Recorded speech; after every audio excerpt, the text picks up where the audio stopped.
Hello, good evening, people. I just wanted to make a quick video to show how translating these texts really creates a lot of loss. You lose a lot of rhyme, you lose a lot of feeling. Of course, with our translations, we understand the story a little bit better, but it is worthwhile to compare how the original text stands up to the translation. So I've selected a few notable quotations, and here we've got in the beginning from Act 1, Scene 5, and Tybalt is recognizing that Romeo is a Montague. And so here on the left we've got a version of the original text. And it would go something like this. This, by his voice, should be a Montague. Fetch me my rapier, boy. What dares the slave come hither, covered with an antic face, to flee in scorn at our solemnity? Now by the stock and honor of my kin, to strike him dead, I hold it not a sin. Okay, so that's really a great little rhyme there. And here's our translation. I can tell by his voice that this man is Montague. Get me my sword, boy. We lose so much with the change of rapier to sword. What, does this peasant dare to come here with his face covered by a mask to sneer at and scorn our celebration? Covered with an antic face is changed to covered by a mask. Now, by the honor of our family, the honor of my kin and kinsman. A kinsman is a family member or a relative, and kin, well, that would be a relative or your family. Now, by the honor of our family, I do not consider it a crime to kill him. To strike him dead, I hold it not as sin. Okay, so we lose a lot there. And then later in this scene, we see that Tybalt definitely recognizes that this man is a Montague. Uncle, this is a Montague, our foe, a villain that is hither come in spite to scorn at our solemnity this night.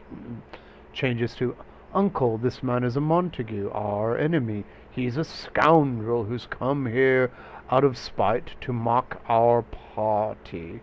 So they didn't really even make an attempt to make that rhyme, which is a little disappointing. Let's see what else we have. There's a lot from Act 2, Scene 2, which is noteworthy. One of the most famous quotes here. Juliet is making a reference to who is a Montague and what is a Montague. Actually, but let's find the one that precedes that, where if I can find it, the wherefore art thou? Oh, I don't think I didn't do a screen capture of that, but we talked about this in class. Romeo, Romeo, wherefore art thou Romeo, which is often understood as meaning, where is Romeo? Where are you, Romeo? But in truth, it means, why are you a Montague? Why are you Romeo? Why are you a Montague? Making reference to his name. And so she starts to go on and on about the significance of names, and that's where we find one of the most famous lines of all, which is here Juliet saying, that which we call a rose by any other word would smell as sweet. So Romeo would, were he not Romeo, called, retain that dear perfection which he owes, without to that title Romeo, doff thy name, and for that name, which is no part of thee, take all myself. So here's our translation. Instead of a rose by any other name would smell as sweet, we get something like this. It's only your name that's my enemy. You'd still be yourself even if you stopped being a Montague. What's a Montague anyway? It isn't a hand, a foot, an arm, a face, or any other part of a man. Oh, be some other name. What does a name mean? The thing we call a rose would smell just as sweet if we called it by any other name. I suppose that translation is a little bit helpful, but we do miss the essence of the original, which is so well known. Romeo would be just as perfect even if he wasn't called Romeo. Romeo, lose your name, trade in your name, which really has nothing to do with you, and take all of me in exchange. So she offers up her love and herself. What else do we have from scene 2?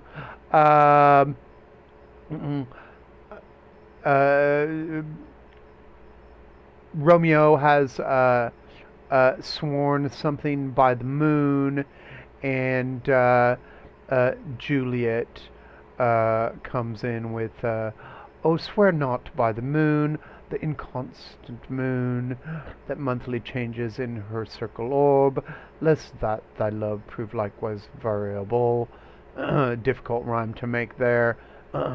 What shall I swear by? Romeo responds, do not swear at all, or if thou wilt, swear by thy gracious self, which is the god of my idolatry.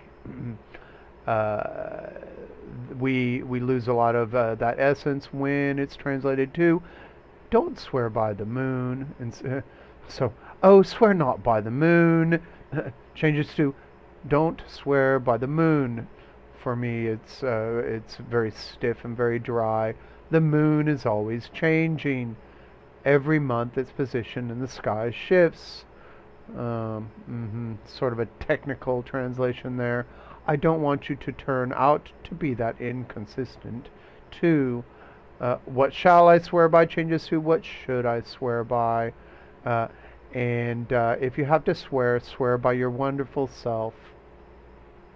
Let's see what else we have from Scene 2, Act 2. This is the one we already saw. Here's something. Oh, that's the one we just saw. And this is... Oh, I did capture it after all. Oh, Romeo, Romeo, wherefore art thou Romeo? Changes to, oh, Romeo, Romeo, why do you have to be Romeo? And this must be the other quote that is up there with the most famous when Juliet first speaks. But soft, what light through yonder window breaks? Sorry, that's Romeo. But soft, what light through yonder window breaks? It is the east, and Juliet is the sun. Arise, fair sun, and kill the envious moon, who is already sick and pale with grief, that thou, her maid, art far more fair than she. Be not her maid, since she is envious.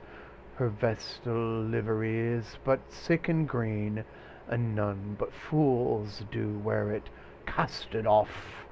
It is my lady, oh, it is my love. Oh, that she knew she were. She speaks, yet she says nothing. What of that? So Juliet doesn't hear him, doesn't know he's there at this time. And what light through yonder window breaks? But soft, what light through yonder window breaks? Changes to, but wait, what's that light in the window over there? It's kind of like we lost the whole thing. It is the east and Juliet is the sun. Okay, they got that one right. Rise up, beautiful sun, and kill the jealous moon.